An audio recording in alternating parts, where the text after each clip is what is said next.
നമസ്കാരം. മനസ്സിൻ്റെ അമിതമായ സമ്മർദ്ദം ശരീരത്തിൽ രോഗാവസ്ഥ ഉണ്ടാക്കാതിരിക്കാൻ, അല്ലെങ്കിൽ ശരീരത്തെ നെഗറ്റീവായിട്ട് ബാധിക്കാതിരിക്കാൻ എന്തൊക്കെ ചെയ്യണം, അല്ലെങ്കിൽ എന്തൊക്കെ കാര്യങ്ങൾ ശ്രദ്ധിക്കണം? ഈ ടെൻഷൻ അടിക്കേണ്ട വലിയ സാഹചര്യമൊന്നുമില്ലെങ്കിലും എപ്പോഴും ഒരു കാര്യത്തെക്കുറിച്ച് മാത്രം ചിന്തിച്ചുകൊണ്ടിരിക്കുന്നവരുണ്ട്.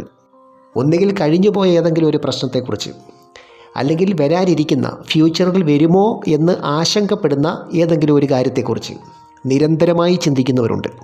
എന്നാൽ ചിലരെ സംബന്ധിച്ച് സ്വാഭാവികമായിട്ടും ടെൻഷൻ കുറച്ച് കൂടുതലുള്ള ജോലിയായിരിക്കും, സാഹചര്യമായിരിക്കും, അതുപോലെ ഒഴിച്ചുകൂടാനാകാത്ത ചില വ്യക്തിബന്ധങ്ങൾ, അതും ടെൻഷൻ നിറഞ്ഞതായിരിക്കും.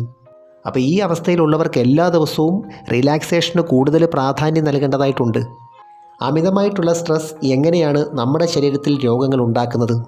ഏറ്റവും പ്രധാനമായിട്ട് അമിതമായിട്ടുള്ള സമ്മർദ്ദം വരുമ്പോൾ തലച്ചോറിലെ രാസവസ്തുക്കളുടെ അളവിൽ ചില മാറ്റങ്ങൾ ഉണ്ടാകുന്നുണ്ട്. ഈ സമയത്ത് സ്വാഭാവികമായിട്ടും ബ്രെയിൻ അഡ്രിനാലിൻ, കോർട്ടിസോൾ എന്നീ ഹോർമോണുകൾ ഉൽപ്പാദിപ്പിക്കും. ഈ ഹോർമോണുകളുടെ അമിതമായ പ്രവർത്തനം ശരീരത്തിൻ്റെ സ്വാഭാവികമായ പ്രവർത്തനത്തെ പ്രതികൂലമായി ബാധിക്കുന്നുണ്ട്. അതിനകത്ത് ഏറ്റവും പ്രധാനം രക്തക്കുഴലുകൾ ചുരുങ്ങുന്ന അവസ്ഥയുണ്ടാകുന്നു. ഇത് സർക്കുലേഷനെ കാര്യമായിട്ട് ബാധിക്കുന്നുണ്ട്. അതുപോലെ നെർവസ് സിസ്റ്റത്തിൻ്റെ പ്രവർത്തനത്തെയും ഇത് നെഗറ്റീവായിട്ട് ബാധിക്കുന്നുണ്ട്. അതുവഴി ക്വാളിറ്റി സ്ലീപ്പ് നഷ്ടപ്പെടുന്നു. ശരിയായിട്ടുള്ള ഉറക്കമില്ലാത്തതാണ് പല രോഗത്തിൻ്റെയും ബേസിക്കായിട്ടുള്ള റീസൺ. ഒരു വ്യക്തിയെ സംബന്ധിച്ച് ഏതെങ്കിലും ഒരു രോഗം വരാനുള്ള പോസിബിലിറ്റി അവരുടെ ശരീരത്തിൽ കൂടുതലായിരിക്കും. പക്ഷേ ശരീരത്തിൻ്റെ ഡിഫൻസ് മെക്കാനിസം അതിനെ പ്രതിരോധിക്കുന്നുണ്ട്. എന്നാൽ അമിതമായ സമ്മർദ്ദം ഈ ഡിഫൻസ് മെക്കാനിസത്തെയാണ് ആദ്യമായിട്ട് വീക്കാക്കുന്നത്. ഇത് ഞാൻ നേരത്തെ പറഞ്ഞ ആ രോഗം വരാനുള്ള സാധ്യതയെ, അല്ലെങ്കിൽ ഉറങ്ങിക്കിടക്കുന്ന രോഗത്തെ ട്രിഗർ ചെയ്യുന്നു. അപ്പോൾ അമിതമായ മാനസിക സമ്മർദ്ദം ശരീരത്തെ ബാധിക്കാതിരിക്കണമെങ്കിൽ ആദ്യമായിട്ട് വേണ്ടത് ഈ ഒരു കാര്യത്തിനകത്ത് കോൺഷ്യസ് ആവുക എന്നുള്ളതാണ്. അപ്പോൾ ഇതിനകത്ത് കോൺഷ്യസ് ആയി കഴിഞ്ഞാൽ ശരീരത്തെ റിലാക്സ് ആക്കാനായിട്ട്, അല്ലെങ്കിൽ മനസ്സിനെ റിലാക്സ് ആക്കാനായിട്ട് എന്തൊക്കെ ചെയ്യാം എന്നതിനെക്കുറിച്ച് ഓട്ടോമാറ്റിക്കായിട്ട് ചിന്തിക്കും. അപ്പോൾ ഇവിടെ ഓർക്കേണ്ട ഒരു കാര്യം, എല്ലാ പ്രശ്നങ്ങളെയും ഒഴിവാക്കിക്കൊണ്ട് നമുക്ക് റിലാക്സ് ആകാൻ പറ്റത്തില്ല. പ്രശ്നങ്ങളെ ഫേസ് ചെയ്തുകൊണ്ട് തന്നെ റിലാക്സേഷൻ ഉണ്ടാക്കണം. അതേ പ്രാക്ടിക്കലായിട്ട് പറ്റത്തുള്ളൂ. രണ്ടാമത്തെ ഒരു കാര്യം എന്താണെന്ന് വെച്ചാൽ ഡീപ്പ് ബ്രീത്തിങ് റിലാക്സേഷൻ ടെക്നിക്ക്. അത് പരിശീലിച്ച് ഒരു ശീലമാക്കി എടുക്കണം. പലതരത്തിലുള്ള റിലാക്സേഷൻ ബ്രീത്തിങ്ങുകളുണ്ട്. മൂക്കിൽ കൂടി ശ്വാസമെടുത്ത് ഒരു 7 സെക്കൻഡ് ഹോൾഡ് ചെയ്ത് വെച്ചിട്ട് വായിൽ കൂടി ശക്തമായിട്ട് വിടുന്ന രീതിയുണ്ട്. അതല്ലെങ്കിൽ ഒരു മൂക്കിൽ കൂടി ശ്വാസമെടുത്ത് ഹോൾഡ് ചെയ്തിട്ട് അടുത്ത മൂക്കിൽ കൂടി വിടുന്ന രീതിയുണ്ട്. ഏത് രീതിയിലായാലും ശ്വാസത്തെ നിയന്ത്രിക്കുന്നത് വഴി ശരീരത്തെ പെട്ടെന്ന് റിലാക്സ് ആക്കാൻ പറ്റും.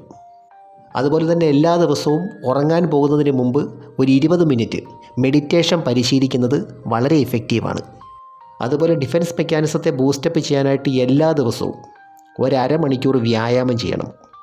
അത് നമുക്കിഷ്ടപ്പെട്ട വ്യായാമ രീതി ഏതാണോ അത് ചെയ്യുന്നതാണ് നല്ലത്. അതുപോലെ ഞാൻ നേരത്തെ പറഞ്ഞ പോലെ ടെൻഷൻ നിറഞ്ഞ സാഹചര്യമുള്ളവർ, തൊഴിൽ ചെയ്യുന്നവർ ആഴ്ചയിൽ ഒരു 1-2 ദിവസമെങ്കിലും വേറൊരു സാഹചര്യത്തിലേക്ക് നമ്മൾ കോൺഷ്യസ് ആയിട്ട് മാറിപ്പോകണം. അത് ഫുൾ ഡേ വേണമെന്നല്ല, 2-3 മണിക്കൂറത്തേക്ക് നമ്മൾ സാഹചര്യത്തെ ഇടയ്ക്കൊക്കെ ഒന്ന് മാറ്റുക. എന്നുവെച്ചാൽ നമ്മുടെ ശരീരത്തിന് മനസ്സിന് റിലാക്സ് കിട്ടുന്ന ചില സാഹചര്യങ്ങൾ സൃഷ്ടിക്കണം. ആ ഒരു കാര്യം ഓരോരുത്തർക്കും വ്യത്യസ്തമായിരിക്കും. അതുപോലെ തന്നെ പ്രധാനമാണ് ഏതെങ്കിലും ഒരു ഹോബി കണ്ടെത്തേണ്ടതും പരിശീലിക്കേണ്ടതും. ഇതുപോലുള്ള റിലാക്സേഷൻ ടെക്നിക്കുകൾ ചെയ്യുമ്പോൾ ഹാപ്പി ഹോർമോൺസ് ശരീരത്തിൽ ധാരാളമായിട്ട് പ്രൊഡ്യൂസ് ചെയ്യുന്നുണ്ട്. അതുപോലെ തന്നെ ആഹാരം കഴിക്കുമ്പോൾ കാർബോഹൈഡ്രേറ്റും പ്രോട്ടീനും മിക്സ് ചെയ്ത് കഴിക്കാൻ നോക്കണം. അതുപോലെ തന്നെ നമുക്ക് ഇഷ്ടപ്പെട്ട ഫുഡ് കഴിക്കാൻ നോക്കണം. അതൊക്കെ തന്നെ നമുക്ക് പോസിറ്റീവായിട്ടുള്ള ഹോർമോൺസ് ഉൽപ്പാദിപ്പിക്കുന്ന സാഹചര്യങ്ങളാണ്. അതുപോലെ തന്നെ ഡീപ്പ് ബ്രീത്തിങ്ങിൻ്റെ കാര്യം ഞാൻ നേരത്തെ പറഞ്ഞല്ലോ. ഇത് നമ്മൾ വ്യായാമം പോലെ രാവിലെ മാത്രം ചെയ്യേണ്ട കാര്യമല്ല. പല സാഹചര്യത്തിലും, ടെൻഷൻ കൂടുതലുള്ള സാഹചര്യത്തിൽ, ഒരു റിലാക്സേഷൻ വേണമെന്ന് തോന്നുന്ന സാഹചര്യത്തിൽ, ഈ സമയത്തൊക്കെ തന്നെ പല സമയങ്ങളിൽ, അതിന് പ്രത്യേകിച്ച് സമയമൊന്നുമില്ല, ഏത് സാഹചര്യത്തിലും നമുക്ക് ചെയ്യാവുന്ന ഒരു കാര്യമാണ്. ചെയ്യുന്ന സമയത്ത് നട്ടെല്ല് നിവർന്നിരിക്കണമെന്ന് മാത്രമേ ഉള്ളൂ.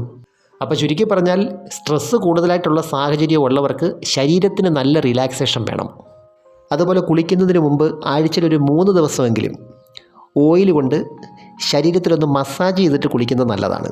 പ്രത്യേകിച്ചും കാലുകളുടെയും കൈകളുടെയൊക്കെ മസിൽസ്, അതുപോലെ നെക്കിൻ്റെ ഭാഗം, ഷോൾഡറിൻ്റെ ഭാഗം, ഇവിടെയൊക്കെ തന്നെ ഈ ടെൻഷൻ വരുന്ന സമയത്ത് സ്റ്റിഫാകാനുള്ള പോസിബിലിറ്റി കൂടുതലാണ്.